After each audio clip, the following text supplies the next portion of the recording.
Hey everybody, welcome back to the Branson Show. My name is Dane Braden, and today joining me as my co-host is my beautiful wife, Lana. You gonna say hi? Well, hi. How are y'all doing? It's good to see you. And our guest today is Mr. Marshall Howden. You got it right. Thanks, guys. Thanks for having me here today. Yeah, thanks for coming. So we have to tell you that while Dane and I are sitting really close together today, we do live together. So we don't worry so much about spreading germs, and we've made sure that Marshall gets to be 6 feet away from us. So we won't spread anything to you from here. Sure. Well, I absolutely think, responsibility in this time is crucial. But I did want to come in today because I think it's also crucial to get the information out to the citizens, and so that's been one of my missions these past few weeks. So I appreciate the opportunity to allow me to come in here for sure. Well, I've certainly seen your dedication to that mission. And I think thousands of other people have, and by now you probably know what I'm referring to. So for those of you that don't know, and I'd say most of you will know, Marshall was the one that was live streaming the city council meetings here in Branson, 2 or 3 weeks ago? Yeah, there were 2 sets of them. Okay. So one was, 2.5 weeks ago on Thursday, and then there was one the following Monday. Okay. So, yeah, we did both of those. And, it was really organic the way it all happened. I've live streamed things before. I live streamed the past inauguration we had of our current mayor. I had a speech to give at that point, in the local citizen speaking portion. So that's kind of why I'd live streamed that. And you have different levels of success of it. I've really tried to maximize my Facebook reach as much as I can.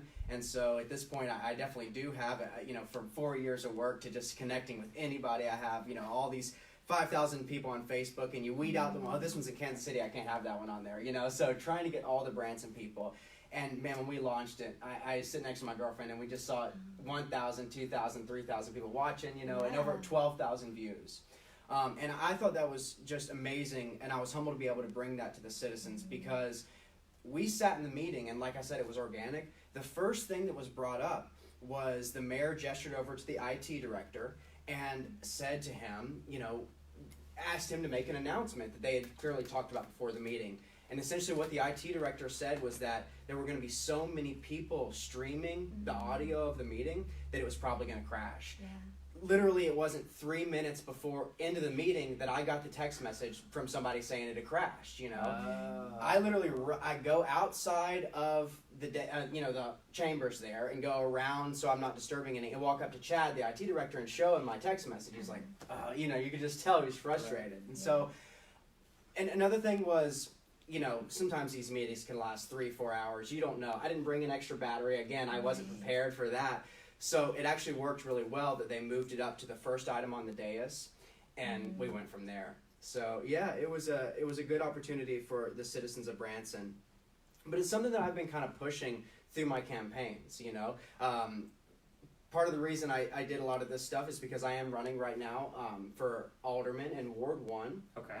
And so being able to do that and reach the people in that moment, I thought was just a great opportunity to pick up on that and to show the citizens, like I've been to pretty much every single Alderman meeting over the past 4 years. And even my opponents, they'll say that. Or Larry Milton, he met my girlfriend a few weeks ago, and he was like, Marshall's been more Alderman meetings than I have, So that's just something I've done, throughout all my campaigns.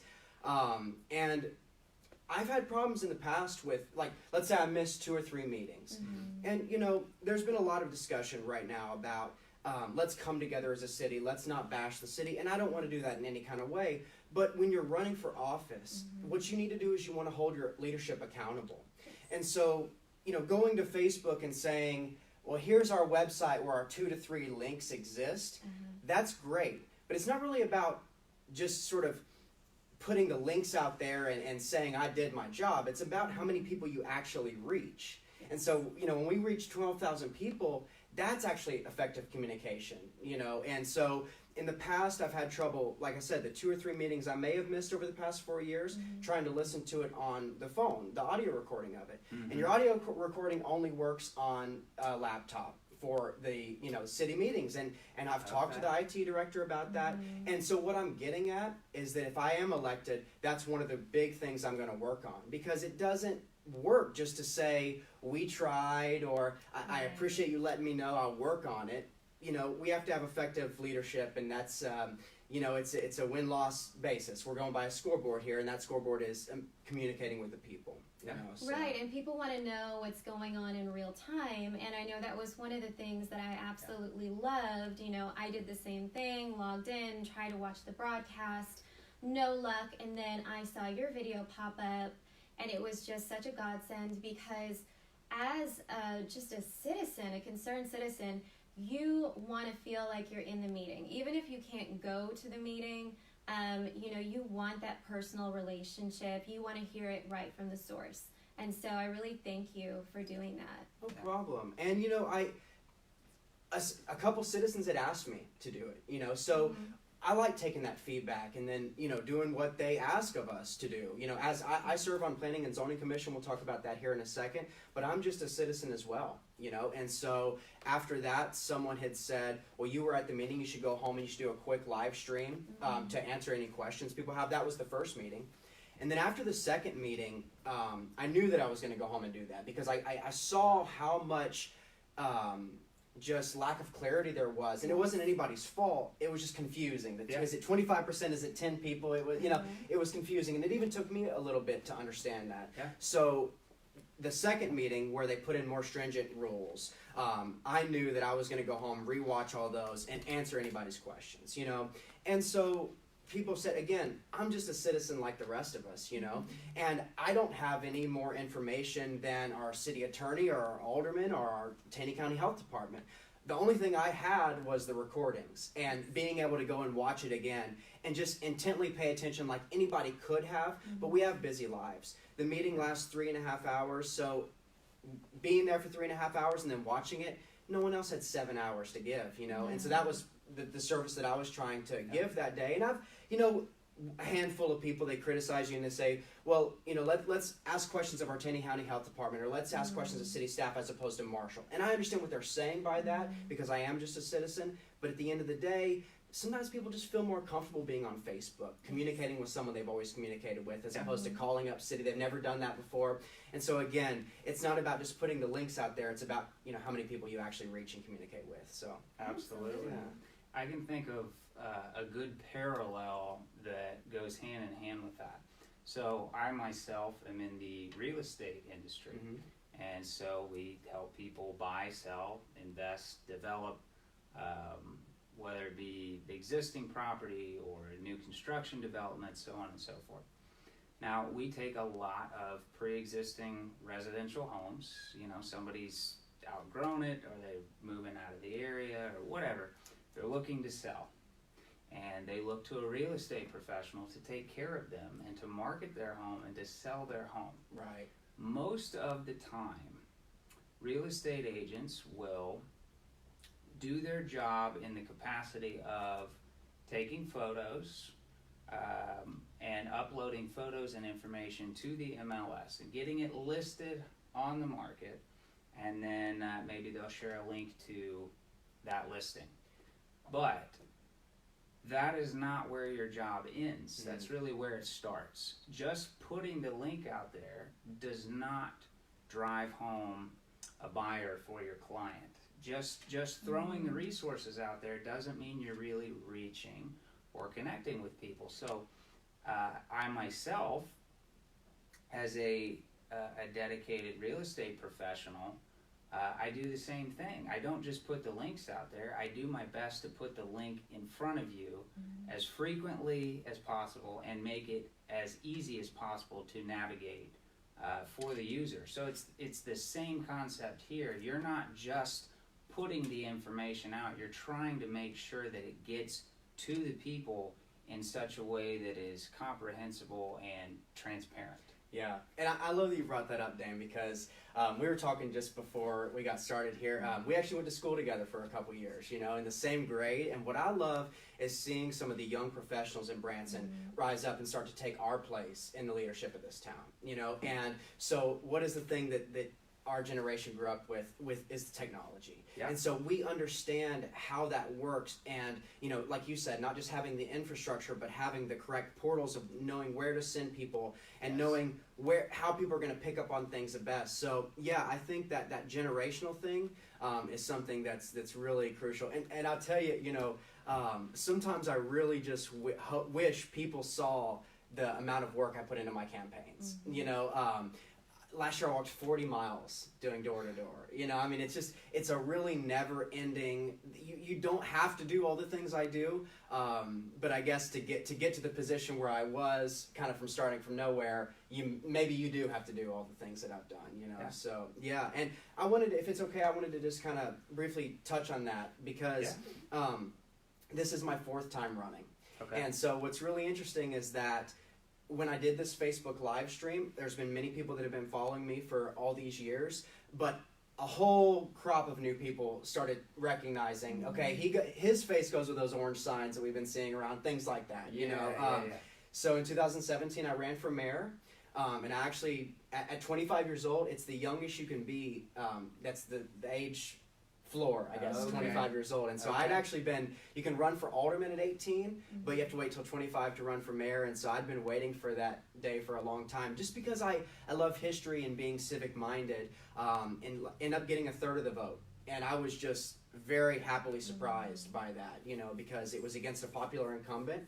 And to do that as a young citizen on my first time, that really gave me all the hope and the launching pad to where I'm at now. You know, each time we get about, I've gotten about 1/3 of the vote in each election.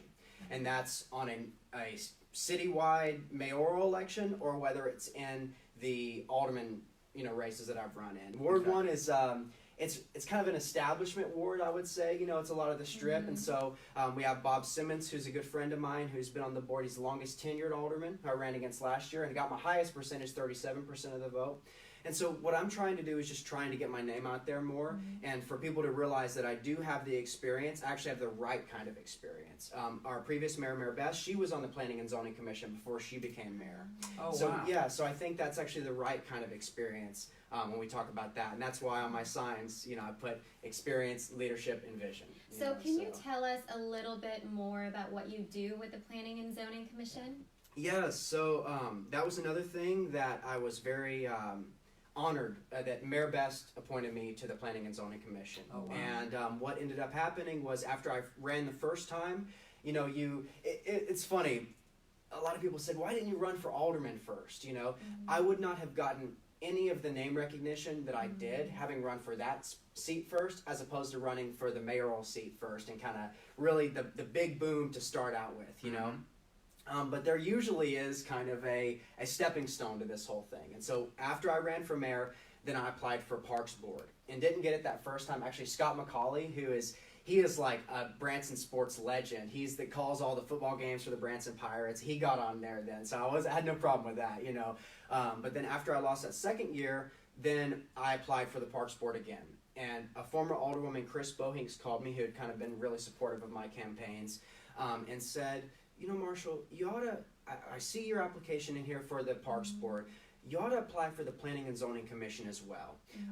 And her thinking was that perhaps if I applied for a little bit, Planning and Zoning is kind of like the biggest of the city boards. Okay. You know, kind of, I mean, you could say Budget and Finance is another one, but Planning and Zoning is right up there. You know, whereas Parks is maybe on a few tiers down, you know, although they're very important as well.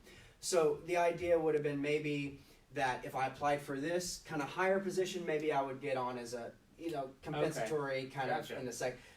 Lo and behold, you know, Mayor Best chose to put me on the Planning and Zoning Commission, you know, and that was about 2 years ago. That's and so, awesome. Yeah, I'm one of the commissioners. You know, essentially that we're all commissioners. There's a chairperson and there's a vice chairperson, but other than that, everybody is known as a commissioner on the Planning and Zoning Commission. And we vote on rezoning things for Branson. We vote on, you know, what types of businesses can go in which type of district. We vote on annexations for the town. things like that. And what I've really tried to do is be a free market pro-business champion on this board. So we just did a lot of work revamping our city sign ordinances, a major rehaul on all the sign codes. And in the purposes section of the document, which is the beginning of the document, I actually proposed an amendment, which is now, it's risen, it's number 1 on the purposes section of the document. And essentially what it says is allows businesses an appropriate range of signage to communicate with the public. And it may seem like that's just sort of generic language, but I wanted that to be in there because what I wanted is for a free market pro-business principle to be at the forefront of the document, to kind of establish the whole thing under that kind of milieu of a theme, you know. And so what I ended up doing after that was, you know, things can get lost in a document, especially in, you know, long, just it might be like a tax form or a sign code, they're long, you know. Right. So I printed out cards with the amendment on there, and I passed them out to businesses. So when they deal, and I still encourage people to deal with it, to do this, when they deal with city staff who enforces the sign code, you know, pull out that card and tell them that the commissioners voted for this sign code ordinance to be, you know, pro-market and free business. So yeah, I think that's really important and something that I'm going to keep striving for if I get elected. So very good, very good. So as Marshall mentioned earlier, we did go to school together, and to my best recollection, I don't think I've seen him in person since 7th grade. Probably not. No. So, I just gotta say this. Last time I saw Marshall, his suit, his uniform was a little different. It was a big Tennessee Titans jersey. And right. Today, we're closer to 30 now than we are 20. And life has changed quite a bit. That's and right. So now I'm looking at him in his suit, and he's risen up the ranks, and now he's in city council. It's kind of crazy how time flies, but I want to know, how did you go from the Tennessee Titan repping dude at the Branson Junior High to commissioner on the planning and zoning department and the president of Branson's Song of Hope campaign? Yeah. So what's the pathway? Because that's quite a jump. Sure. Well, I'll just say this first. You know, I'm originally born in Nashville, Tennessee. I'm a giant sports fan. That's my deal. In fact, if you guys ever get a local Branson sports show, yeah, you can come talk to me. I'll host it for you. Okay. So, yeah, I like to try to show some of my personality in my campaigns. Now, of course, when my Titans made an incredible run this year and faced the Chiefs in the AFC Championship game, I had to put on my Facebook, going radio silent on football this week, truce, you know, that's kind of how I was doing it, you know. So, like I said, big sports guy. I grew up in this town, originally from Nashville, Tennessee, and we moved here because my grandfather is Country Music Hall of Famer Mel Tillis. Yeah, and so we had a show here. We did 2 shows a day, 6 days a week for, you know, every day except for Monday and every month except for January, you know. So that was my entire life until we sold the theater when I was about 12 years old, you know. So I always wanted to be involved in sports in some kind of way. I own my own business. We cover the Southeastern Conference. It's called Dixie Fieldhouse. In 2012, we started the Facebook page. We have over 21,000 people on our social media platforms all throughout the South. And in 2014, we had a storefront in Tanger Mall. So that whole year, I sat in there 7 days a week, you know, and ran my store. Retail's hard. But we still have a lot of retail merchandise. In fact, if you guys need any Kansas City Chiefs Super Bowl gear, we got signed plaques, all this kind of stuff. So I still do that. That's, you know, still the business that I own. But I've always been a big history guy. Sports is about history, especially college football and that kind of stuff. You know, loved history and politics. That's actually what I'm in school. I'm going to be a history professor. And so that's kind of, again, I didn't have really necessarily a big platform when I first started. I just wanted to kind of put my name out there and see what was going to happen, you know. And I've been friends with Mayor Best. I was then, and I still am to this day. So it wasn't really that I was running against her, just more kind of on my own merits, you know. And so there's a funny old story that when I was getting going with this whole thing, I might have been around 23, something like that, and I called City Hall. You know, I looked literally in the yellow pages, you know, and called City Hall because I'd never really called City Hall before or whatever. Right. So I'm talking to them, and they're, oh, we're so excited, and and you call us back in a couple weeks, and we'll get you all the information to run for mayor. So I was like, they sounded a lot more enthusiastic than I thought they would. Usually a city clerk just kind of is very matter of fact or whatever. And so I called them back in a few weeks, and they said, oh, we're so excited. Nobody young has ever run for mayor of Rockaway Beach. And I thought, Rockaway Beach, I'd had the wrong number the whole time. So, so that's when I found out you had to be 25, and so then I waited those extra 2 years and then made it happen. So That's awesome. So I could have been your mayor in Rockaway Beach, but it didn't happen, So you said something interesting that a lot of sports is history. Yeah. Can you expand on that a little bit? Yeah. 'Cause I feel like there may be something in there. Sure, man, absolutely. Well, both of my grandparents passed away in the past, 3 years, and Wow. my dad's, both his parents had been gone for a long time, but these are, my grandma and my grandpa, and I'll tell you, the people in the South, we love our sports and we love our football, and my cousins, they always tore, especially my grandmother was unexpected. My grandpa, he had been sick for a couple years there. And so my cousins, they always really wanted to connect with my grandpa. And especially towards the end, that we need to call him. He's in his hospital room. But they really didn't have much to talk to him about. They call him and they say, hey, Granddaddy, how you doing? He might ask about school or something. Love you, okay? That's about it, Me and my grandpa would talk for hours about Southeastern Conference college football, and that was our bond. He grew up in Florida. He was a Florida Gators fan. I grew up in Tennessee. I was Tennessee Vols, and those two are giant rivals going back to the Peyton Manning days, But I tell you, in the Southeastern Conference, and I don't know if you know too much about college football, that's where all the champions, Alabama and Florida and Georgia, the best teams are, down in the Southeastern Conference. And but it's that history as well. But the way we look at it is if you're a fan of another school in the SEC, it's kind of like you're my brother. And I might fight with you, but if somebody else slights you, then we have a problem kind of thing, Right, So we were big rivals within the conference, but we also had this kinship. So that was my grandpa. And then on my grandma's side, she adored the Tennessee Titans. She lived in Brentwood, Tennessee, right outside of Nashville for 30 some odd years. It took her a long, long time to learn the sport. Back in the day, she used to think that a replay, she'd go, oh, they're letting them do it again, but she really learned. Steve McNair and Eddie George, they were our classic players back in the day, and for 10 years, every thrower was Steve and every runner was Eddie, but she learned, and so that's what I mean about these bonding things, especially with college football and things like this, even my step-grandpa, he grew up right outside of Kansas City and was a great Chiefs fan, and so those kind of family histories, I think, are really important, and we can bring them into anything we do, and that's what I try to do with politics. I have absolutely no, I start young, and when you start young, people think, okay, are you going to want to be president or senator? I have absolutely no desire to ever go that route.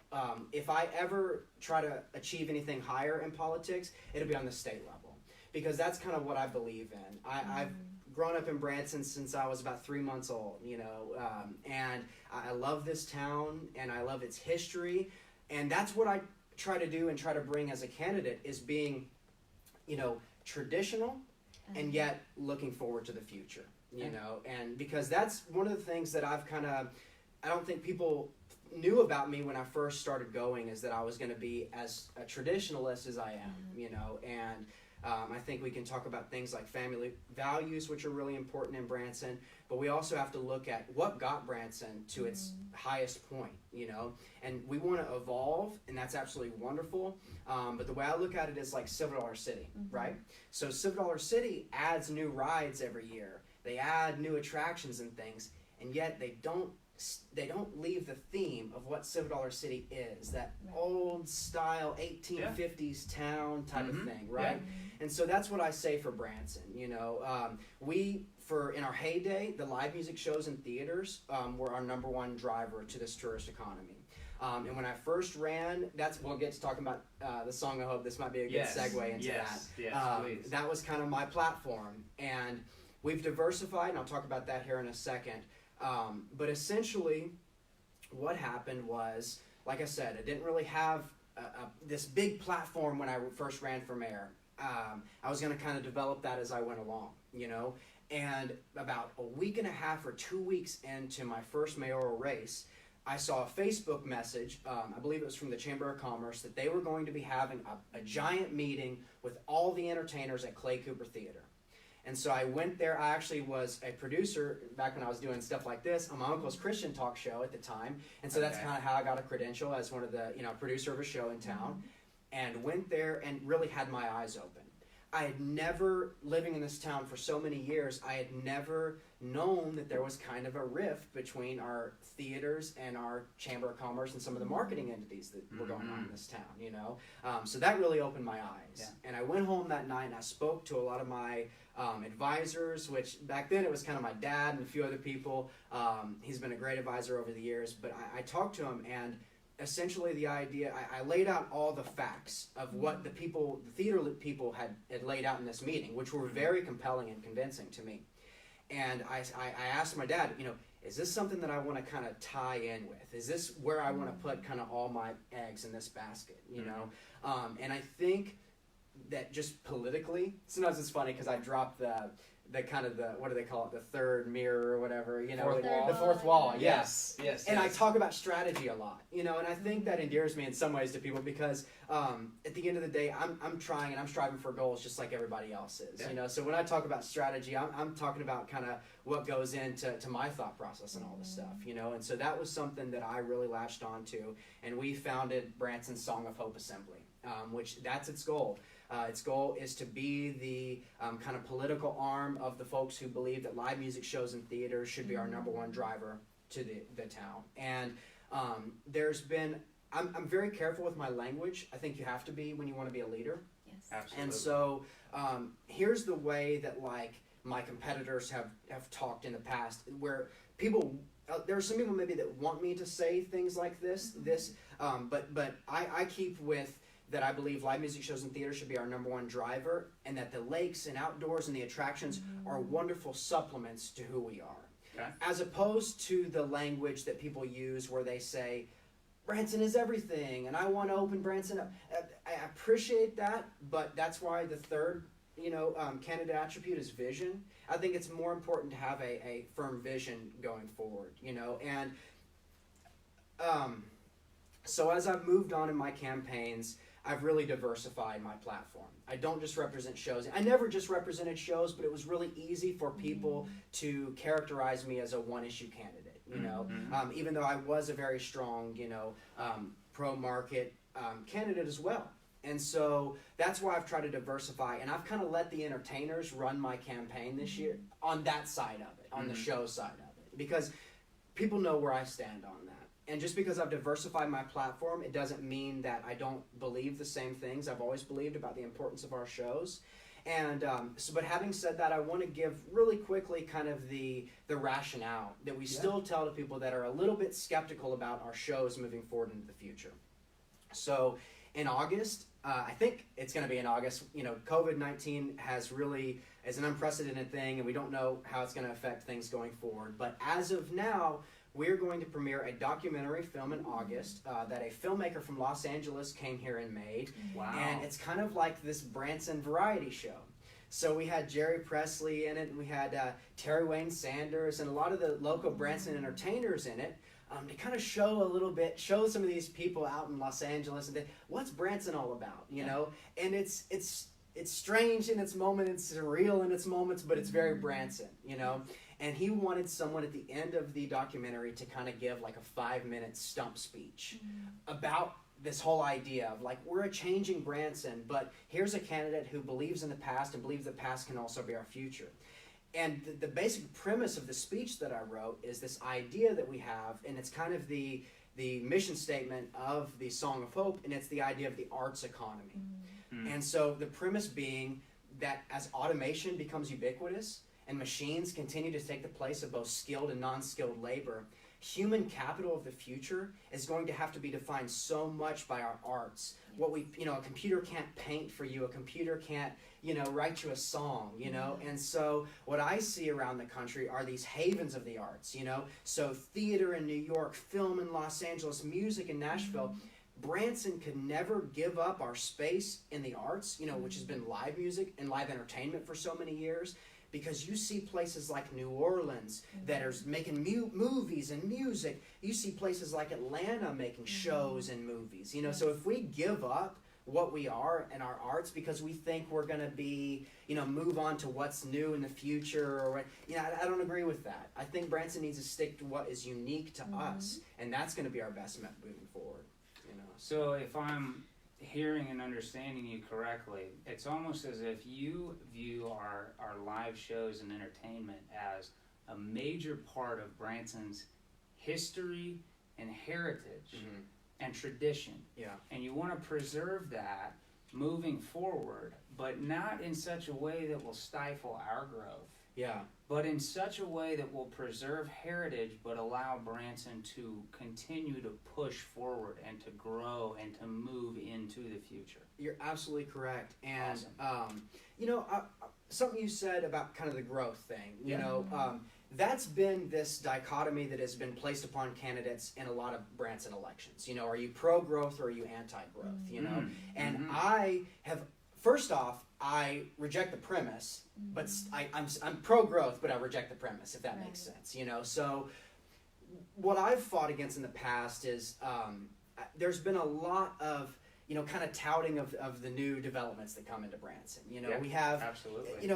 People might say, we have this multi-million-dollar project going in here, billion-dollar project, however they frame it, What I look at Branson as is a puzzle. Right? And if it doesn't fit our puzzle, then it's not going to work. And now, does that mean that I'm going to be standing up there saying Nelly can't have a concert on the Strip? No, that's not what I'm saying at all, okay? What I mean by that is not to be anti-free market and to say you cannot come to Branson, but just letting them know, setting up the right vision of what we're going to be and telling our businesses that. So there's another dichotomy about me that I run very respectful campaigns, but I'm a bit of a fighter, and people know that about me, and people know that I've stood up, when I've had disagreements with our Chamber of Commerce, for example, and one of the things that we push back on is this number they put out there, 9 million tourists a year. Folks, it's just not true, and they'll say it's not true. That number is based on basically counting people. You could be from Omaha, Arkansas, and you go to the Supercenter once a week and you're counted each time, and so it's just not an accurate number. Now, what entities will say that produce those numbers is those are the same metrics that they use in other tourist markets around the country. Okay, I understand that. Here's where I have a problem with it. Business plans are math equations. Absolutely. And if a new entity comes into Branson thinking we're going to have 9 million tourists a year, and I'm not standing up here saying that Branson's dying or dead or has a quarter of that number, anything like that. I just think we have to be really accurate in how we portray what's going on, and too often when I hear, whether it's the Chamber of Commerce presenting to the Board of Aldermen or even sometimes our convention center, those reports that they give to the aldermen on a quarterly basis are they just come across a little bit too much as kind of a campaign themselves, trying to campaign about this is the great stuff that we've done, as opposed to saying, these are some of the things that we could do better. I've never really heard either of those two entities say in those kind of ways, how can we do better? And that's been one of the biggest things I've been trying to break through in Branson. I'll be very blunt with people. This town has kind of been ran by the good old boy network for a really long time. Yes. When I started going downtown to City Hall and started going to the alderman meetings, every alderman was kind of not appointed, but essentially, kind of put up there by a big business, right? So Silver River City had their alderman, and the bank had their alderman, and so forth, What I see now, we still have a lot of businessmen. I'm a businessman, but it's a little bit more some small businesses. Alderman McConnell, who I'm proud to have the endorsement of, he runs the employment office, or Larry Milton owns the paddle wheel. So And some of these smaller business people, I think, have done a really good job at opening Branson up to the citizens. I don't think we've ever had a citizen movement like we have now. Facebook has been a blessing as far as that goes, and a big part of that. And I like to think that our campaigns have had a big part of that as well in opening up Branson to the citizens. So, I think that you have a very unique advantage over a lot of your competitors because you do look at the history of everything. And when you look at the history of Branson, you're able to see what we've done right over the years, and you're also able to look at the mistakes that have been made, and you're able to learn from those and to not repeat those. So in saying that, my question for you is, why do you think people in Branson should vote for you specifically? Yeah. Well, I've broken it down, like I said, into those three things: the experience, leadership, and vision of it all. Yes. But another thing I keep saying is, the future is now. Like I said, this is my 4th time, and I've got the experience that I need. I've got the right kind of experience, as well as that vision for the future. In the past, I'll even say it, our current mayor, when he was running, he put it out and said, it's not a head decision, it's a heart decision, and people have been able to run in Branson without really putting out strong platforms. Over the past 4 years, we have had a campaign post every single day. We go, it kind of gets annoying, I think.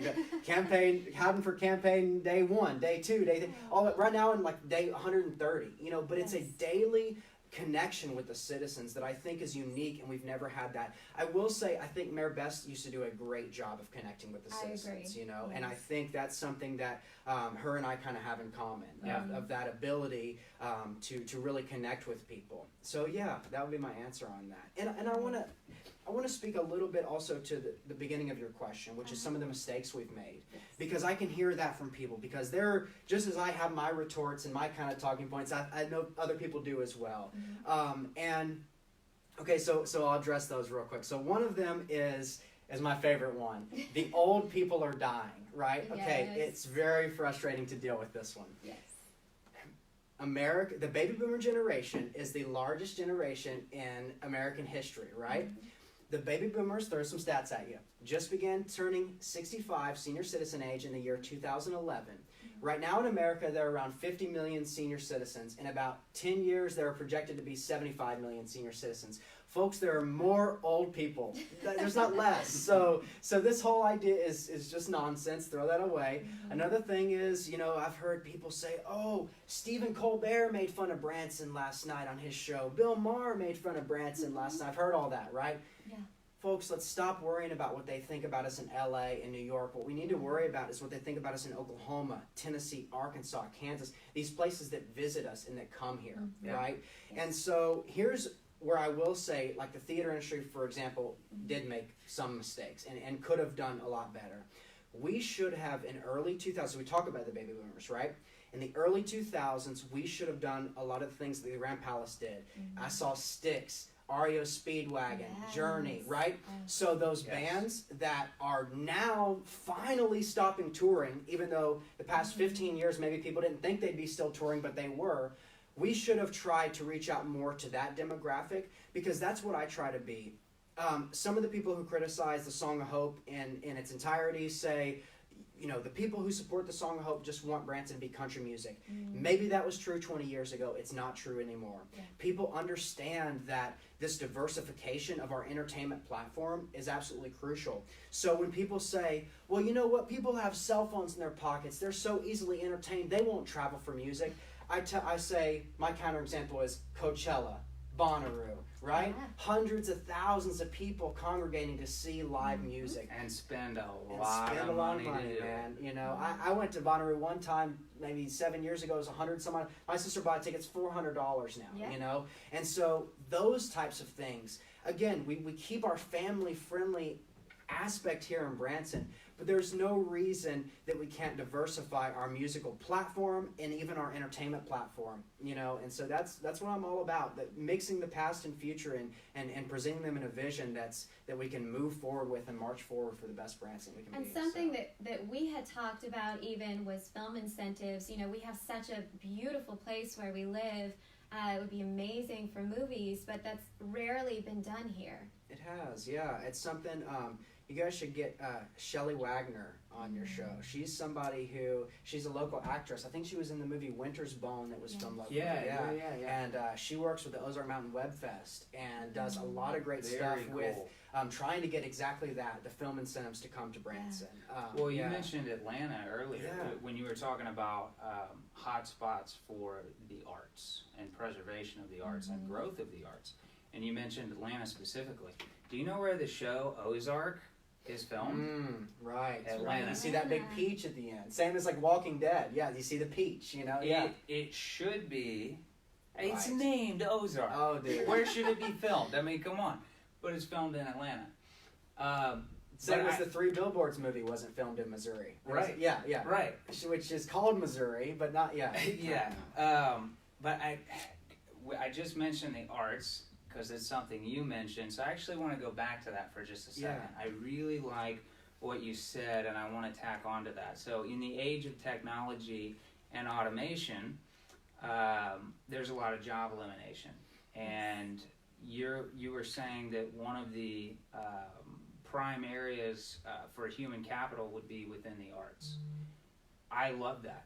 I agree with that. I think you're totally right. AI can do a lot of things, but it cannot write a Beethoven masterpiece. Yeah. It cannot paint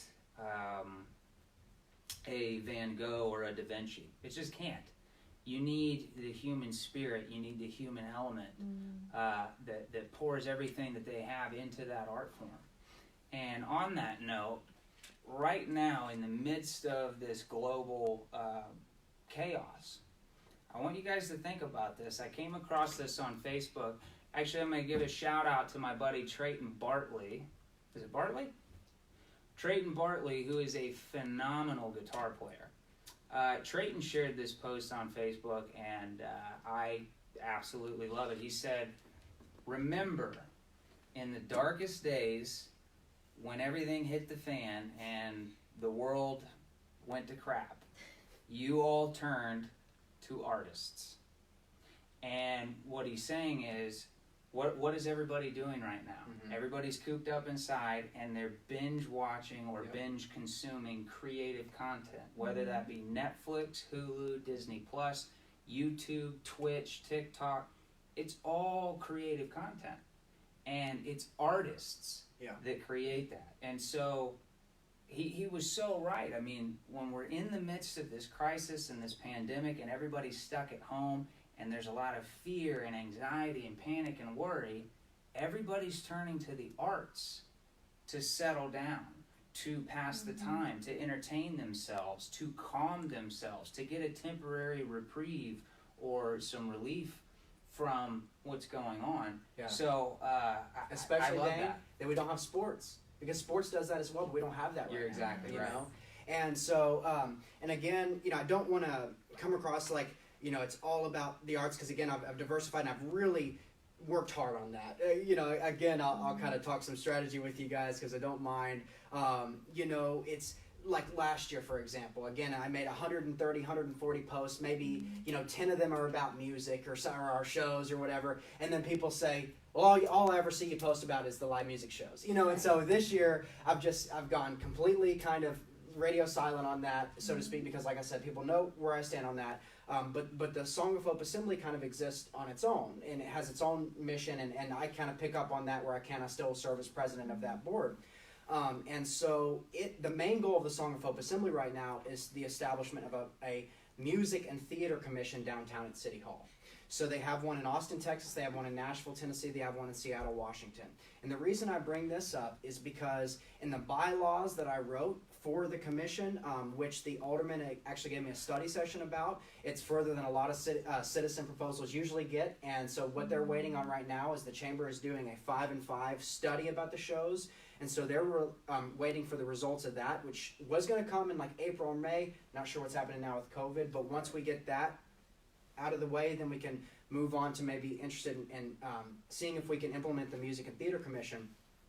But in the bylaws that I drafted, which were based on Austin's bylaws, one of the really key parts, and it a little bit to what you're talking about, is in Austin's bylaws, what they want to do is basically they were saying that anyone who is a band that made it big here in Austin. So I think of like Prince Ivan, you know, in Branson, right? Mm-hmm. In the bylaws of that Music and Theater Commission, one of the goals of the Music and Theater Commission there is allowing that band or that artist to be big while still remaining in Branson.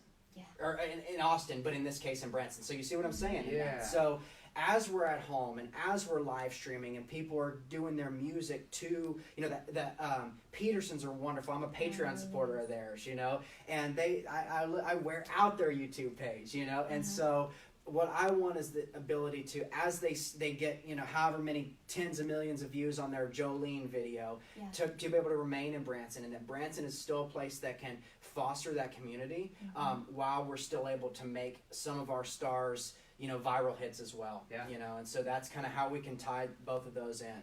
Yeah, for sure.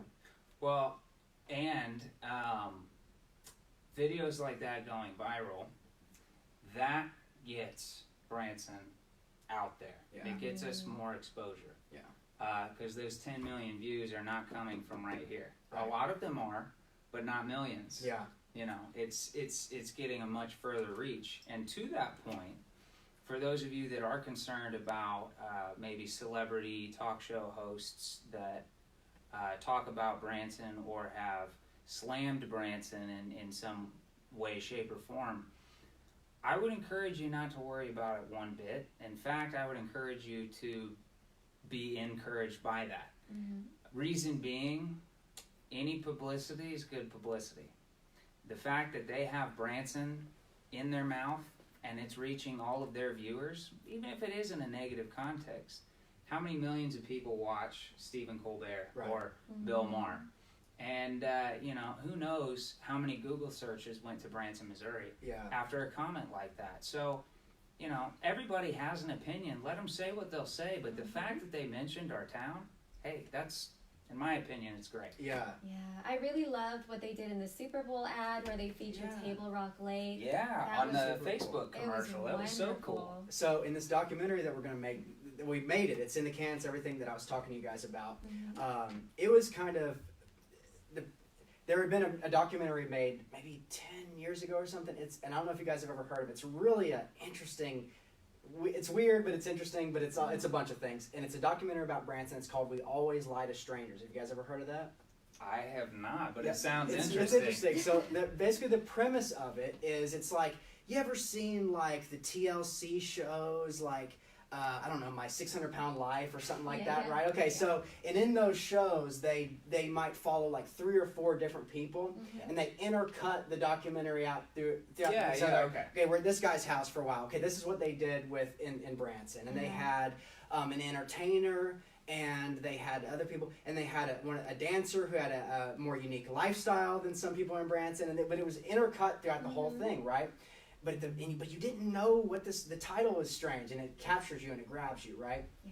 So at the very end of the documentary, it shows the Lennon family, and they're all. I thought you were gonna say like a timeshare tour. Right, exactly. But no, so it shows the Lennon family, and they're out at they have like this ranch that they always go to. We knew some of them growing up, you know. So they have this ranch they always go to. It's north of town, and they're all sitting around picking, and they're all originally from California, very sophisticated people, an intelligent family. But you know, so are the Presleys, and people don't know that, and so. That's what they were explaining this whole We Always Lie to Strangers thing is about. We always, you know, Gary Presley always puts on the Herkimer outfit because we play into that kind of that hillbilly motif, you know, and we're not ashamed of that. And as soon as we become ashamed of kind of who we are, then that's when we lose ourselves, you know. I'm Scots-Irish, come from the mountains of East Tennessee. Those are some of the same kind of people who settled here in the Ozarks and developed a culture of music. And you know, these things, though, that people look down upon us on are emulated. You know, so much of the mountain music became rock and roll, so much of that, you know, culture. And so I think it's really important to understand that a lot of these facades that we do put on, that they're not always authentic to who we maybe are now, but they're authentic to our history and who we have been, you know. And so that's an interesting way to look at it. It almost pays homage or tribute to that stereotype of this area. So we're not losing that part of our heritage, we're imitating and emulating to keep it alive and to make it entertaining for visitors. But it's not necessarily representative of who we are as a community today. Yeah, and it doesn't have to be even like that kind of mountain folk Ozark culture. It doesn't have to be even like, that's not like, in other words, if I'm saying that I want our live music shows and theaters to be the number one driver, it doesn't mean that I necessarily want that as the number one thing. But I do push back on people who have outsiders who have come in and seen that and been ashamed of that, or seen some of our shows and sort of been maybe even ashamed of some of our shows. You know, it's been interesting. I've seen 30 shows in the past 2 years. I've been trying to see them all. You know, it's hard. I pick my spots here and there. But I'll tell you, there's truthfully, and I won't name, but there's only maybe one or two that I just wasn't entertained by. And it's not, you know, I love rock and roll. That's kind of, I also love, you know, traditional country and stuff like that. But some of our shows, like if you guys have never seen the Hughes brothers, they're just amazing. The Petersons, like we met, I mean, these are truly world-class talent. You know, the Petersons, they are absolutely, the Haygoods, you know, they rise to that level of world-class talent. And then, like I said, you have these family shows which just have these traditions. They really are amazing, you know, and it might not be something that is the cup of tea of everyone. But again, when we're talking about the age demographics that we want to reach, some of the things that I've had trouble with in the past are like they release a tourism magazine and it's got kids with surfboards on them, okay? I get it. I get what we're trying to do. We're trying to kind of raise that next generation. But at the same time, let's not try to be something we're not. You know, let's not try to appeal and say, you know, and try to make Branson something that it isn't. Because what I would say is for anybody who thinks a kid who, you know, I used to work at Applebee's a long time ago. And these kids, they're in their tablet, you know, and we used to talk at the dinner table, you know, as kids, you know, and now they're in their tablet. But what I challenge them to do, any parent, is take that kid to the Haygoods and see Michael coming in upside down on his guitar and the fire and the bat. You know, take that phone out of the kid's hand, put it in their pocket, and sit them in that show for 2 hours, and then ask them what they think, you know. And all these stereotypes and all these things are going to fall by the wayside because it's not true and it's lazy, you know. And so that's what I try to fight back against, are these simple, I go to door in Branson, and there are these people who moved to Branson thinking it was going to be one thing, you know, and then they've sit in their house in the past 15 years thinking everything's changing around them. I don't want to have anything to do with this town anymore. I'm sitting in my house, and they say, and all the shows are dead, and everyone agrees with that. They just sort of regurgitate these things that they've heard, and it only takes a few minutes to say, well, hold on. There's another way to look at it, and there's another side in this town who doesn't believe in that. That's right. And what's frustrated me is that some of the people that were outsiders who've came in and kind of changed the trajectory of our marketing, they now look at me and say, Marshall, quit trying to overturn the apple cart. Quit trying to shake things up, almost as if the people who believe in that are the outsiders. No, we're Branson, who's been here forever. You guys are the outsiders who's trying to change us. So they quickly try to flip that around, but yeah, I don't agree with that, you know? And so having that dichotomy, future and the traditions, I think it's what it's all about. One of the things that I find interesting, you know, people could criticize about the country music or rednecks or whatever you want to call it, but that's actually one of the things that a lot of people love about our area is that we have that southern hospitality. And you're going to get friendliness, you're going to get service that you're not going to get in bigger cities. And I think a lot of times that's overlooked. Yeah, I agree with that. You know, it used to be the adage was the whole town is the show. Yeah. You know, we need to get back to that. You know, if we've gone away from it at all, we need to get back to it, you know. Absolutely. Yeah, because it's from the time they come into town, you know. And it used to be another thing is, so we have this big 76 project that is, it's a lot of history behind it, you know, but it's really interesting if you go back and you look at the original plans, they were grandiose, and they had, you know, purple streets in front of Presley's, and the whole thing was really amazing. But we ran into some financial trouble in that, and that's a whole long story. We'll get into that. Have me back on, we'll talk about that. But there were gateways on the 76 strip that were put into the original idea. And so it was supposed to be, you know, the entertainment district had kind of like an arch, you know, kind of like Reno has, and downtown kind of had an arch, you know. And so the original premise was, okay, so the one in the entertainment district was going to have guitars all over it. The one maybe over by the dam, maybe have a bunch of, you know, outdoor stuff, you know. And what they ended up doing as we've kind of pared down the plan of what we were going to do on 76, but we still are moving forward with that project in a limited fashion, but still want to keep some of the original ideas, is they said, let's not have 5 different, themes. Let's combine 2 of our great themes of outdoors and music. So put a fishing boat on there and put a banjo, put a guitar and put a, and that's what we used to do. We used to in our marketing, we'd have somebody riding a roller coaster at $7 City, or we'd have somebody going around the track, but that somebody in that commercial that was shown all over was Jim Stafford or my grandpa.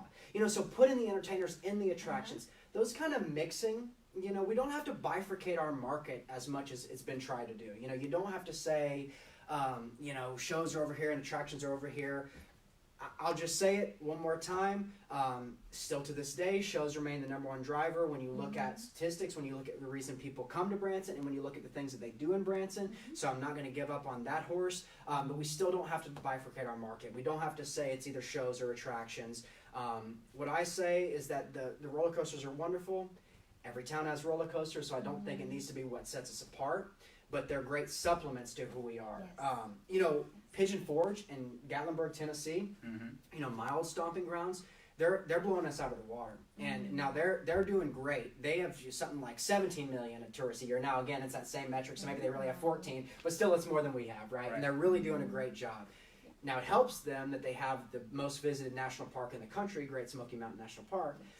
But this is what they've always done, right? They've said, okay, Great Smokies is our number 1, our main driver, and our shows and our rides and our shops are, wonderful supplements to that. New Orleans, Mardi Gras, that's our main driver, and these other things are, Vegas and the gambling, but now they've gone family friendly. So you focus on your number 1 driver. Right. You don't deride that or say it's dying or anything like, and then you build around it, and that's what I've tried to do. My campaign. It would be nice also, like, back in the day, and I say back in the day, I mean, like, I don't know, 10 years ago, we had all these big stars. So, we've got Tony Orlando and Andy Williams, and I think Chubby Checker was here for a little bit. Yeah. It would be so nice to get some more bigger names like that in Branson, just as a drawing. Yeah, and I agree with that. And we have, at the Song of Hope, we have a little bit of a plan to address that as well. So one of the things that we want to do if we get this Music and Theater Commission established is have an officer corps, within it. So to have different roles. And one of them being a recruiting liaison.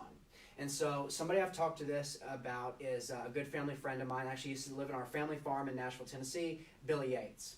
What Billy is doing with his, songwriters in the Round show, hit songwriters from Nashville coming here is incredible. It's a Nashville tradition. We used to do that. My Aunt Pam used to do that for many years with her contemporaries.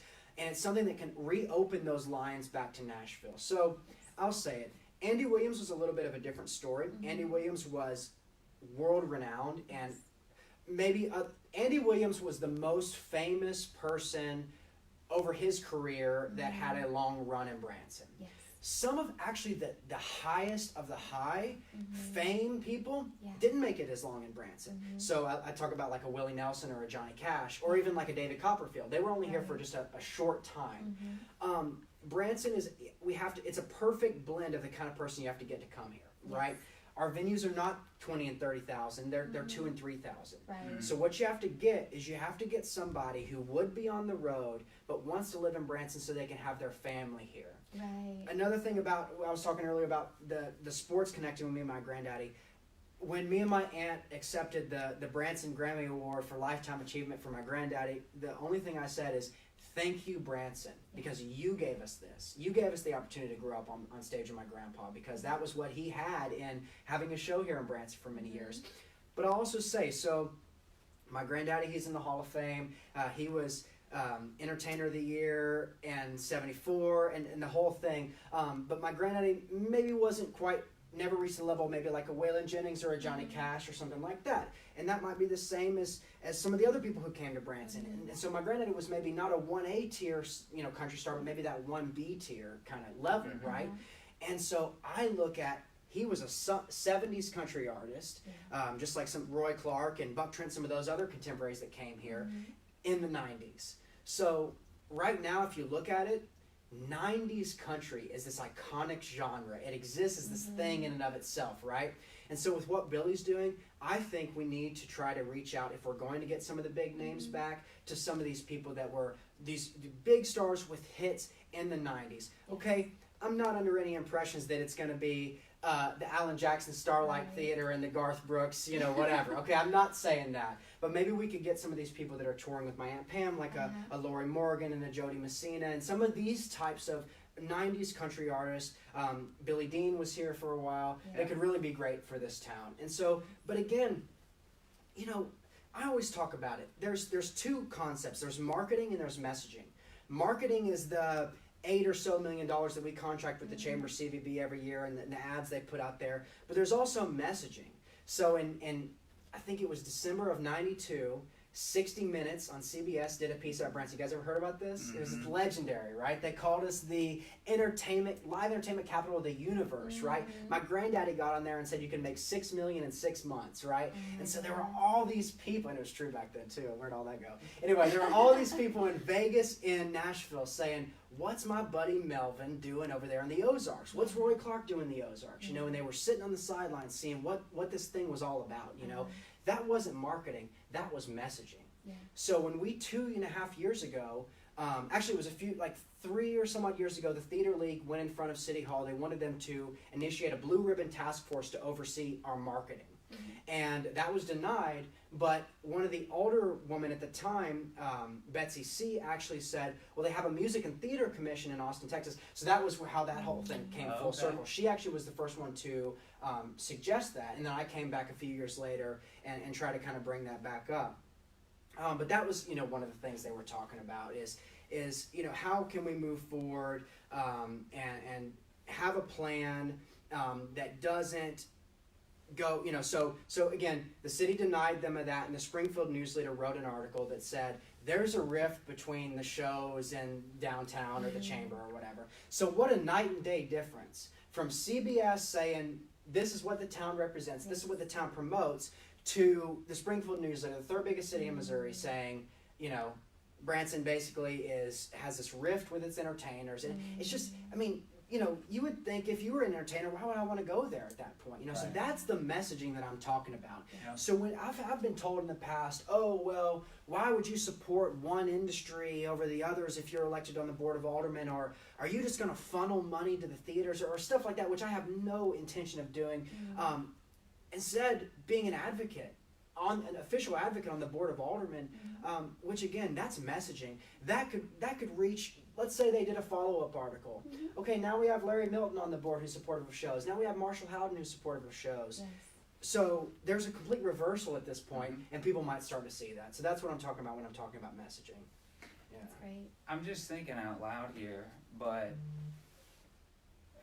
what if we did something like what Vegas does, where in our case we would seek out a star that had hits in the 90s. By now, they probably have families. But what if we organized like some residency deals with entertainers? Like, I think Lady Gaga just recently signed on for a residency at one of the casinos in Vegas. I think Kelly Clarkson just did as well. So, what if we took a 90s hit artist and offered them some kind of residency here to help boost, and then like you said, this could be home base, raise a family here.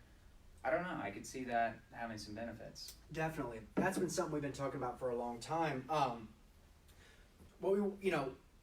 I've talked about with my dad even, like, the ultimate thing. So we had the Beach Boys in my grandpa's theater towards the end. I loved that. I saw the show. It was wonderful. It was fun.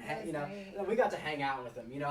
Maybe I didn't know at the time how big, who they were, but Bruce Johnson, the keyboard player, he's remained a good friend of mine. So they're awesome. But my dad chauffeured them around the whole time. That was his job, right? He was their chauffeur, right? So he picks them up at the airport, takes them out to the chateau, and then Bruce Johnson, the keyboard player, turns to Mike Love, the lead singer, when they see the chateau off in the distance, and he says, oh, hey, Mac, this is like your summer home in England, right? You know, so it's like, yeah, this is the kind of stuff these guys are used to, you know. Yeah. But I've talked to my aunt before, and she has gone to festivals where they paid a tenth of what another gig was offering her, but she wanted to go there, right? It was at a cool place, right? And so it's exactly right. You know, what we could do, let's say the city or the chamber or some entity bought a lake house out there, put them up, you know, in this incredible lake house, you know, had that opportunity and you know, promoted that. Yeah. I think that exactly along the lines of what you're thinking is something that we could definitely do. Awesome. You know? Yeah. Awesome. Sure. Well, let's, I don't want to go a negative route, Sure. but I do want to make sure that we continue to provide COVID-19 updates and information for our viewers. That's kind of what we've changed the premise of this show to for the foreseeable future. We'll go back to our typical podcast episodes as we get all of this behind us, but we want to continue to keep the community informed. Obviously, you were there in person for those first two critical city council meetings. Yeah. But you're downtown at City Hall all the time, considering your position. And I know this is not really, this wouldn't necessarily fall within the purview of Branson Planning and Zoning, but are there things happening within planning and zoning in direct response to the coronavirus outbreak and COVID-19? It's a great question. I think what you guys mentioned earlier is actually something I had kind of written down as something to bring up, which is timing is everything on all this, you know? And so that right now we're past the point. I think everybody kind of understands what these cities have put into place, and Branson is not that much different than the other cities, you know? So I think they kind of understand that at this point. I went to the DMC marketing meeting kind of right before all this happened. The DMC is the marketing arm that oversees the TCED money with the chamber. And essentially they decided to put a hold on everything. You know, we don't want to be marketing right now and kind of look, you know, opportunistic or you know, whatever the case might be. You know, there were ideas kicked around about maybe having a single celebrity, maybe somebody who's known, like a Barry Williams or something, sitting on a stool, speaking to the nation, saying, "Hey, we're open when everything does open back up. Branson's open for business." And so, but this is what I've tried to do as a person who's been on the forefront of letting people know and trying to inform the community about this. So what we did a few days ago is I created a new Facebook page. There's a lot of Facebook pages right now about COVID-19 and you know, and there's Branson Buzz and all these different ones, right? So the Facebook page we created is called "What Comes After COVID-19 for Branson." That is so good because people need hope right now, and there's a lot of fear, and it's all over the media, and it's all we can think about, you know, and so we have to be thinking about what is going to come next. Absolutely. And so what I've tried to do is in the original post of the thing, and you guys can find that, I shared it on my Facebook page, you can find it on there. We've got over 100 members, and we've been having some active discussions over the past few days. And so what I've tried to do is the healthcare professionals, they're doing a great job right now at the county level, but what I'm focusing on is making sure that our economy can rebound, you know, for the future, and these different ideas about what we can have. So we did a big post, I think 2 days ago, synthesizing all the ideas that the citizens gave us from the first couple days into a big post. But one of the really big ideas that's been kind of one of the biggest ones that caught on in the beginning of this particular Facebook page is like a meet your local business expo when all this is done. Maybe we could have some of the entertainers come and perform. And so we can know some of the small businesses. Maybe even before this we didn't even know about some of our small businesses. But maybe we can do something like that. But I'm all about citizen input. I don't think the elected officials or people that serve on planning and zoning always have all the answers. I think that the citizens, you know, have a lot of answers to give as well. And if we can synthesize those, bring them all together, that's what I've tried to do. Is try to communicate, listen to what the aldermen have said. You know, I call them, I ask them questions where people don't, you know, you could go on again. Go on the website, you could find their phone number, but you know, it needs someone kind of has a connection to them, things like that. So all these different processes are so important. And so that's what I'm focused on right now is kind of that page, what different ideas we can get. You know, there's been a lot of different creative ideas thrown around. Maybe having a area appreciation, Mm-hmm. let's continue that for the rest of the year. Yes. Let's say for all of 2020, all the shows or whatever, area appreciation for the locals. And whatever show wants to participate can, but I think things like that in goodwill and good faith are going to ultimately benefit us because we don't know, this is an unprecedented time. Yes. I hope that it's a blessing that if anything ever does happen that has maybe even higher fatality rate, maybe if Ebola or something like that ever happens, that we would have a little bit of better preparation. So I try to look at it as a blessing, but at the same time, we're not even close to out of the woods yet, Right. and so, but I want to be careful because I think a lot of times, I didn't get any of this when we launched that page a few days ago, but I was thinking that maybe you always have one or two people, that are Yes. naysayers or whatever. Yes. One or two people would say to me, "Oh, not the time," but see, it is the time, because it's not the time to plan for the future when the governor or the president says, "Well, you know what? We're opening everything up next week." When it's all over, that's too late. Yes. Yeah. We need to do it now. It's not insensitive. We're being sensitive to people's health concerns and to people's worries and fears. But at the same time, let's have two thoughts in our mind.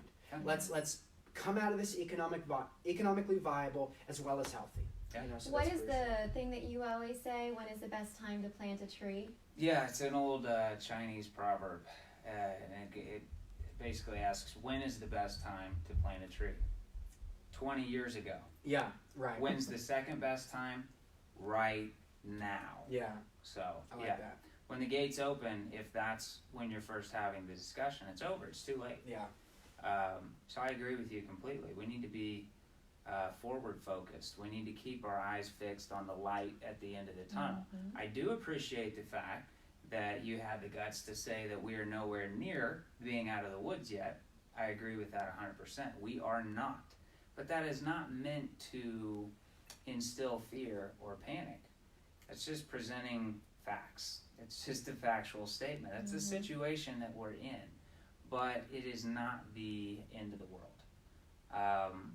And I know that in difficult times like this, especially when you're cooped up at home, you have very limited social contact and interaction, it's very easy to lose sight of the fact that this is temporary. This is not permanent. This is not forever. Branson is not going to be a ghost town like it is for forever. It's not over. It's temporary. This is something that we have to get through, and we'll get through it a lot faster if we do so as a community. We're all going to have differing opinions on the best way to get there to some extent, but if we can be reasonable and logical and speak to one another without prejudice or hate or emotion. Let's try and keep our emotions between the lines so that we can make good decisions and get through this together. and I want to speak to that real quick too, because I think obviously campaigns are competitions. Politics is dirty business, and so it gets competitive, and I understand that. I think some of the people who maybe are for my opponent wanted, kind of when I started, getting out there and gaining a lot of notoriety with the stream that we did and all these things, they would say a few things. They say, first off, okay, Marshall doesn't have the answers. Talk to city staff or other things like let's support the city at this time and things like that. And I'm not against that. I get that, and I've never been the person, even when I've given speeches where I've spoken about where I think our Chamber of Commerce have failed, walked right outside, and then me and the CEO of the Chamber are chatting. That's the kind of thing I've tried to build in Branson, where people know that I'm a fighter, and yet, I'm still respectful. Yes. But what I want to be careful of, so my opponent, it was in the paper, he called for an end to campaigning, basically, until Right. COVID-19, and he wants us to remove all our signs and this and that. I released a statement saying basically that we're going to march on. Politics doesn't end. Right. Our democracy doesn't end. And it's very easy to, again, being a football guy, I like to think of when our head coach, okay? If our head coach isn't getting the job done, he could be a great guy. He could have been an alumni. He could have played quarterback for us. But if you're not getting the job done, then we need to make a new change, you know? And so I'm not trying to specifically point to anything at this moment. There's going to be a different time for that to point to where I think I would be a better, you know, alderman than what we have now. But I don't think people should be chastised for saying the city could have done a better job, communication or otherwise. It doesn't mean that you're bashing the city, or it doesn't mean that you're tearing us apart. What I said in my statement in response to my opponent saying that he wants to stop campaigning is that, look, our campaign has been at the leadership of this COVID-19 situation. You know, had we not been campaigning, so to speak, I don't even know what that necessarily means, because every day I post a picture, some of the times are different, you know, than others.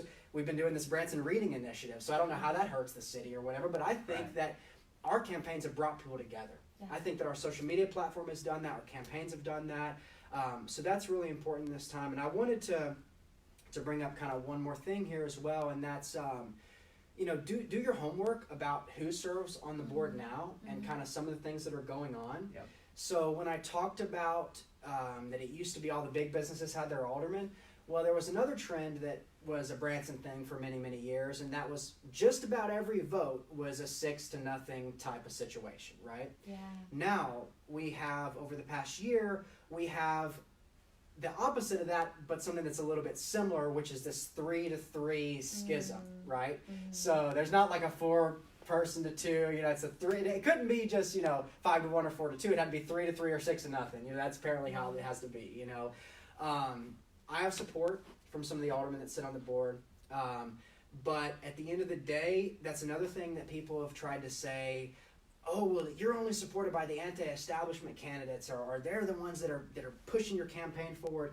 Folks, I've been running for 4 years, and 4 years ago I had no one's support but my mom and my dad. You know, so to say that these people, yes, I have a lot of support, and I'm happy to have elected official support. It's a big part of how our campaign has grown this year. But at the end of the day, I'm an independent. And I'm independent-minded. People know that. People know my courage and my independence by having the guts to run at 25 years old against a popular incumbent, you know. And so that's what I wanted to say. I had even a person post yesterday, oh, you know, look who's endorsing Marshall or something like that, you know. But again, I've run on my own merits. And whoever, some of my absolute biggest detractors at the beginning are people that are knocking on doors for me, you know, when we're not in this lockdown situation. Right. So, yeah, so... No, those are just some of the things that really need to be brought into focus. And I don't know. Sometimes I have to bite my tongue and don't try to, you know, release all of Branson's dirty laundry or whatever. But I think we're a good town. Yes. I think we're a citizen-driven town, and I think that's only getting better. And it's an opportunity that I think we actually have in this town for the first time for the citizens to really take over. I believe if I win my election, that we'll have a really good voting block on the Board of Aldermen. And the aldermen that have endorsed me, when they set me down and asked me, you know, if they were going to give me their vote, they asked if I was an independent. That's all they asked. They didn't ask how I'd vote on a seatbelt ordinance or burying the power lines or whatever the case may be. They asked if I was independent-minded. They already knew the answer, but they just wanted a little bit of a verification, you know. So, yeah, just wanted to make that clear. Very good. Sure. So neat. Well, do you have any ideas? Obviously, there's a lot of rules and regulations that have been put in place, you know, by Governor Parson, and then we also have our local regulations, which are very similar. But do you have any additional ideas as far as how we can flatten the curve and, you know, not get more COVID-19 cases in our area? Sure. I mean, I'm not a health official. I can tell you what I've been doing. You know, I've stayed in my house. Anytime I've had to go out, my girlfriend's mom made all these masks. Before I had a mask, I just wore a bandana. Kind of looks, you know, like a cowboy or whatever. But, you know, that's, I mean, it's something is better than nothing, you know. And, yeah, I you know, I'm hesitant to relay anything I've heard on Facebook or whatever, you know, that's not what I've tried to do in this time, but just to relay any information that I do have. From what I understand, you know, the governor did issue a stay-at-home order. It's not quite like it's a legal quarantine, because I mean, if you look even within the order, like outdoor recreation is even part of it. So it's, you know, it's kind of hard to say it's a stay-at-home order when one of the things you can You're do not is going to go get outside. arrested for being outside of your house. And what Branson put into place the other day, which is essentially on the Monday, the second meeting, which is essentially that all non-essential businesses are closed. If you need help on that, I've written everything that the city attorney has said about, you know, what if you're still confused about your, you know, if you're non-essential or essential. Right. But at the end of the day, what the governor did do was still kind of relied on the local authorities. That what the local authorities put into place is still kind of in place. Right. The same as the county, they issued a stay-at-home order, but it was more of a recommendation, you know. So that's kind of where we're at right now. You know, I've just been staying home. If you do, you know, have to go to the grocery store or, you know, whatever the case may be, just wear something. You know, anything's better than nothing. You know? I think there's a lot of confusion regarding that, because originally I believe the CDC said, you know, masks are not required, and then they kind of have changed their opinion on that. So I think there's a lot of people that aren't sure. They're like, do we wear masks? Do we not wear masks? Personally, if we go out, you know, wherever we go, we'll always have masks and gloves. But we've definitely noticed there is a large portion of the population that doesn't, and it definitely is a little bit concerning. Well, the first thing I read from the CDC was they were saying, don't wear masks because it will be a small help, but the healthcare professionals need the masks. That's what I had read first, right? Okay, but maybe they could have been a little bit more careful about how they phrased that, because then I was reading a thing that said, again, so I had a bandana or whatever, and they said, okay, a mask, a you know, surgical grade mask would stop whatever 99% of the pathogens, but a shirt would stop 50%, and a bandana would stop 40% or something like that, you know. And it's 40% is better than nothing. Absolutely. You know? And they said something about even if a fiber is big enough to go through the pores on like a bandana or a shirt or something like that. Okay, let's say you had a football player. This was the example used, and he's going through a door. He could fit through that door, but let's say there were 3 or 4 at the same time trying to get through the door. Then it would block them. Okay, so you know, again, just a novice, not a healthcare professional. We actually have a doctor who's on the board of Alderman, and I think the board really benefited from having him there and able to share his opinions on that. So yeah, I think just follow those guidelines, but keep yourself informed about what's going on, because it's changing hourly. You know? It really is, and I have to give a shout out to the heroes. I have to give a shout out to the people that are working in the grocery stores, the truck drivers, people that are delivering all of our goods and our food, the healthcare workers. There is just so many people right now that are just, you know, keeping us safe, and we really appreciate it. Yeah, definitely, absolutely.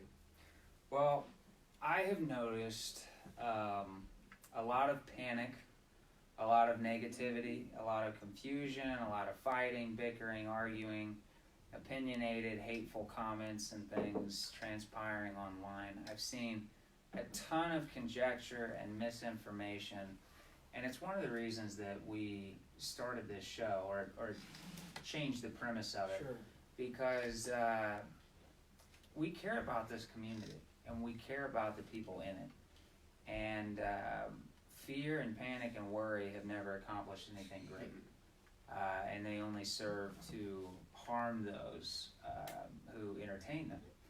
And so I don't want to instill fear and panic in the viewers. I want to give them an informational resource that has accurate facts and statistics. But I also want to provide some hope, because as it is, all of us are inundated with mainstream media, and what's the latest death toll, what's the latest confirmed cases, and I'd say 7 out of 10 of the headlines are talking about how, oh, it could get much worse this week, and here's why. So we've discussed the fact that this is an issue.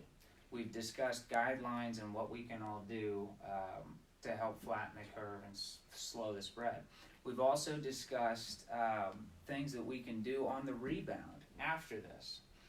But let's end on a positive note, and let's talk about some of the positive things that have come out of this. What are some positive things that you've noticed have been going on within our community since the coronavirus outbreak? Yeah, well, the first thing I'll say is that Branson's gotten through tough things in the past. You know, we've gone through economic downturns, floods, tornadoes, whatever the case may be.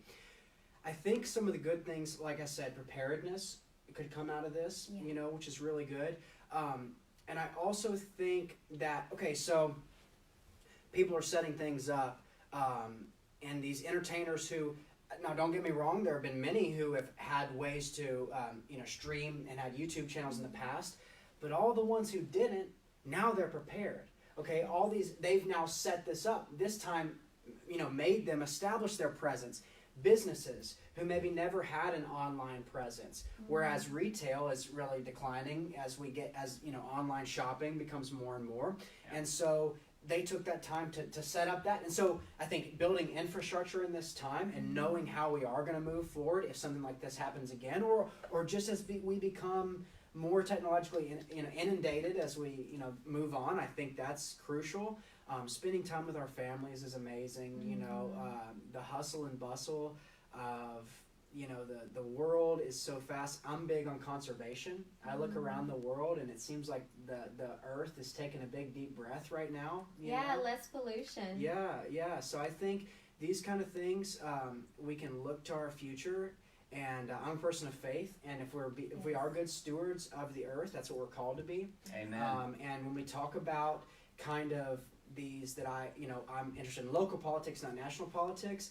I think if we all cleaned up our backyards, you know, and made sure that Taneycomo wasn't polluted and Table Rock, and so to speak, then it all starts at home, you know. And if each community around the country and around the world did that, then it's a great start. I love it. So there's a very renowned Canadian psychologist named Jordan Peterson. Yeah, you heard of him? One of his main things that he really preaches and drives home is clean your room. Yeah. If you want to make great change in the world, in the nation, in the community, it all starts with you. You have to be the change you want to see in the world.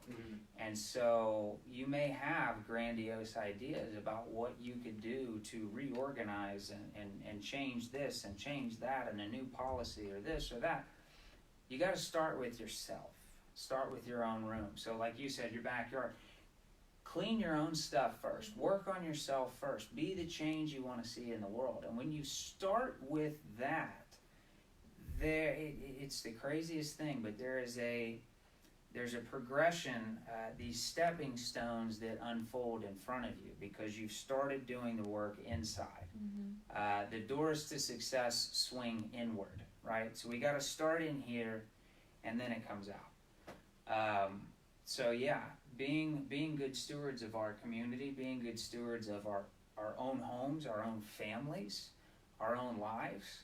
And expanding on that from there. And Dan, when you talk about being community-minded, this is something I want to bring up. Now, it's a little bit of a conundrum right now because right now the election is set for June 2nd.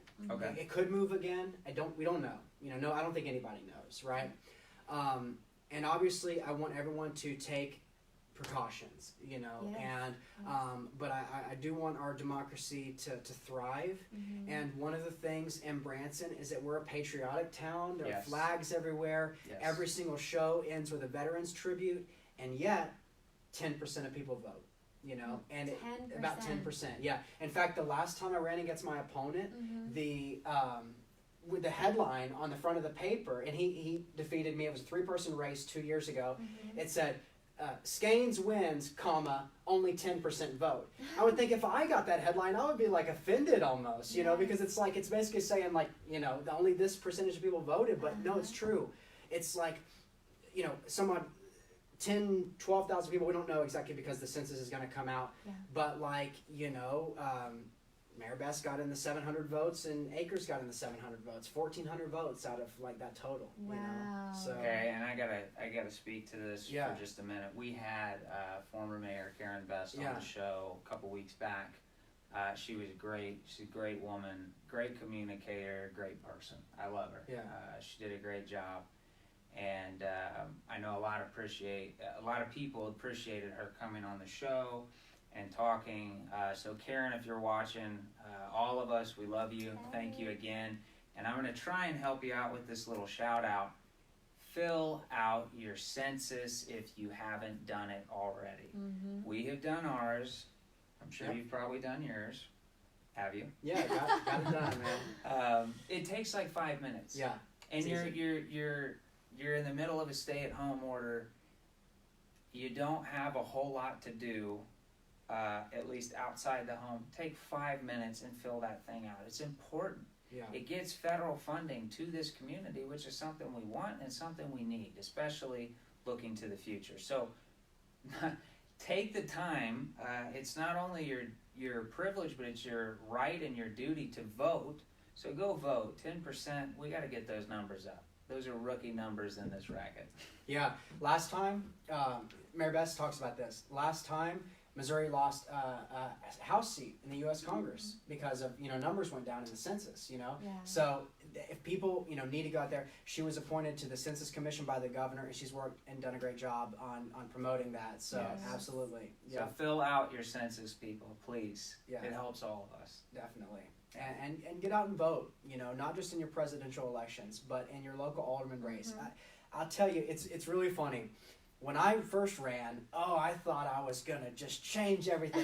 I thought I was going to get the young people and, the Hispanic people maybe to vote. I thought I was going to get this whole new broad generation to come out and vote for me, And then my biggest support came from a lot of these older traditional folks who saw my platform, And so it didn't pan out exactly how I wanted it to pan out of all these new, younger people voting. Mm-hmm. But I'll tell you, Dan, it's really interesting that for the first time, good buddies of mine who... maybe they liked some of my campaign posts in the past, or when we see each other, oh, dude, you're doing cool things or whatever. For the first time, they got to see who our Board of Aldermen were. For the first time, they felt it affected their lives. I think it always affects their lives, but for the first time, they understood how it affected their lives. Yeah. And, these are my words, but they were basically like, who are all these old guys making these decisions for us? They don't know, some of them know Alderman Milton from owning the paddle wheel and stuff like that. Right. But a lot of the other people were unknown, to these guys. And so for the very first time, when I did that live stream, I think some of my peers really understood, wow, these guys make decisions for us. Who are these guys? Yes. Who do we need on this board? And what is this board going to look like moving forward into the future? It became personal, because if you see a face, you don't know who any of the aldermen are. Yeah. You don't know who to vote for, which is probably why a lot of people aren't voting. But when they get to know you and they have that relationship, which I really admire, you are so hands on deck, like just very personal, all of your streams, all of your pictures. And I think that that's what people need. Yeah, I appreciate that. And I want to say, so a lot of stuff we do is on Facebook, facebook.com/Marshall Howden. MarshallHowden.com. I give out even my phone number, 417-598-3105. It's my personal phone number. You can call me. My email address is tristar615@aol.com. If you've lived in this town for 10, 20 years and you've never spoken to your alderman, I'm going to change that if elected. So, yeah, that's what I do. That. That's awesome. I like that. Well, would now be a good time to field questions? Yes. Do we have questions, my friend? Nope. Somebody said you did great work in the social network. Thank you. Aw. Thank you. And continues to. Thanks. And that's all right. Well, they meant the movie. Like, he looks like Mark Oh my Zuckerberg. gosh. Yeah. That's No, hysterical. I'm Justin Timberlake. Don't get Yeah. No, That's good. no, so actually today is the former election day. This was supposed to be election day, Really? April 7th. Yeah. Oh, And wow. so What are the odds that what we are the had you odds? come in I that know. day? And That's so awesome. I actually want to go to do a little bit, go home and do another Facebook Live, and go again. I'm like you said, I'm doing a lot of these, So if they have any further questions, they can send them on to me. I've noticed that people, they'll ask questions in certain times and they won't in others, But that's what I've tried to do. Questions or comments, or even anything that you have that you feel should be a platform in Branson that has never been focused on, or something like that, send them out to us, because I think it's really crucial and so important. Awesome. So Well, thank you absolutely. so much for coming in. I appreciate it, guys. It was a Yeah. blast, and I love what you guys are doing. I think I really am excited to even chat with you guys about how some of your plans moving forward. Because like I said, I've got some buddies who are in real estate now, and things like insurance, things like that. And I think it is our generation's time to kind of rise up and take our leadership role in Branson. Absolutely. So, I saw it. I do not engage in arguments on social media. I just don't. Now, I'll speak with someone that has a differing opinion, sure. and I'm okay with that, but the minute that it turns to a heated debate or an argument, there is no winner in that scenario. Yeah. And the people that are bystanders and view that, they don't win either. Nothing good comes of that. So I don't engage in heated debates, but I will have discussions where there are differing opinions, and that doesn't bother me at all, as long as we can keep it civil and respectful. And I noticed quite a few people saying, we need to get all these old guys out of leadership and get all young people in there. And I understand where you're coming from, and I do see some validity to that, but I wouldn't say get all the old people out. I think agree. that's a little too far. My opinion would be, and again, this is my opinion, but that would be to have a solid mix, a solid balance of older, established, more experienced people in places of leadership that are teamed up with younger professionals such as ourselves, people of our generation, Yes. who are more tech savvy, who are or have a better grasp and a handle on what the future may hold, and the things that our generation is looking for in a vacation town, in a tourism destination. Yeah. I think it's really solid to have that young ambition and understanding and tech savvy combined with the old experience and wisdom, and you put that together, Yeah. and I think you can have a very formidable team. I agree. Very solid leadership. I agree, man, and I'll tell you, when I first announced for mayor, Mayor Best was really gracious to me, and I remember sitting in the front row of the Board of Alderman meeting, and it was right around the time that the former governor, Greitens of Missouri, got elected. Okay. And she went to his inauguration, and she said that she was just so inspired because she was walking around the Capitol there, and there were just so many young people. And that's the moment that she took to recognize that I was running for mayor. And it was very gracious. She didn't have to do that, and I appreciated that. And so I think that's kind of what you're talking about. Yeah. So in Jeff City, with the Missouri State Congress, there's a bit of a conundrum when it comes to kind of like a little bit what you're talking about, because they have term limits, okay? And I definitely get the concept of term limits, especially maybe like on a national level. Like let's say with the U.S., which is ironic because the U.S. Congress doesn't have it, right? You could be a congressman or a senator for decades, But on the national level, we obviously have more people. I think it's easier to find qualified individuals, for the National Congress. When you go on the state level, so like for instance the Missouri Congress, I think it's difficult because so right now we have Jeff Justice who's getting term limited out, and that's actually the seat that Mayor Best is running for, to be that representative. And so I think we're fortunate to have a person who has experience like her, but I don't know that every small community that has a district in the Missouri State House would have such a thing, right? And so I think we have to be careful. It's been thrown around for term limits in Branson as well. And I think there's something to that, when people are getting elected for their fifth and their sixth time, and it just becomes this establishment. I get that. But at the same time, you really wouldn't want the scenario of them all getting term limited out and just a whole bunch of people who've never come to the Board of Alderman meeting. Yeah. I'll say I attend Board of Alderman meetings. It's something that I do on a regular, almost religious basis. But even candidates who have run and won in the past, I never saw them there. So that's a little bit of a shame to me. And so I think what we want is we want experienced people. Yeah. But and I'll say this: the age prejudice, it's one of the last living prejudices. I get a lot of people who, even if they respect me or they say, oh, you're intelligent or this, they still say, well, but your age, or they say, oh, this person's a business owner. Well, I'm a business owner. And so I think let's stop with the only looking at age thing. And I think what you're saying is that people can do that on the other side as well. Yeah. And they can have a prejudice towards older folks, Yeah. which we shouldn't have, because that's some wisdom there that we need to hold on to.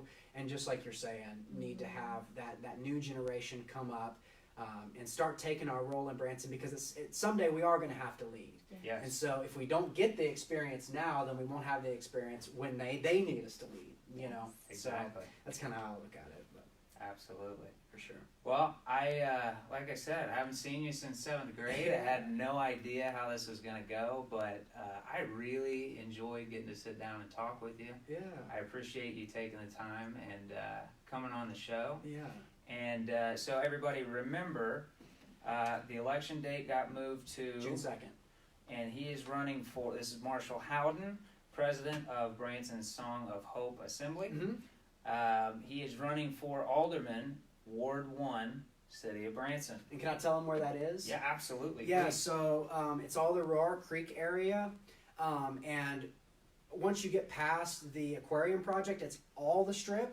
Okay. So the major neighborhoods are Branson North, Cantwell Hills, which is behind Bob Evans. My neighborhood is the Murphy Addition behind Dolly Stampede. The Judy Street neighborhood, those areas. So Very yeah, nice. if you are on Shepherd of the Hills, you live on apartments on Shepherd of the Hills, tell people to vote June 2nd. Excellent. So And fill out your census. yes, exactly. Thank you for tuning in. We really appreciate you guys. We love what we do, and we're going to continue to bring this service to you until we get through this stuff together. So stay tuned. I'm sure we will have you back on the show I'd love to. sometime soon. And you guys have a great day. Stay informed, stay safe, stay healthy, stay inside. It's all going to be all right. Thanks again.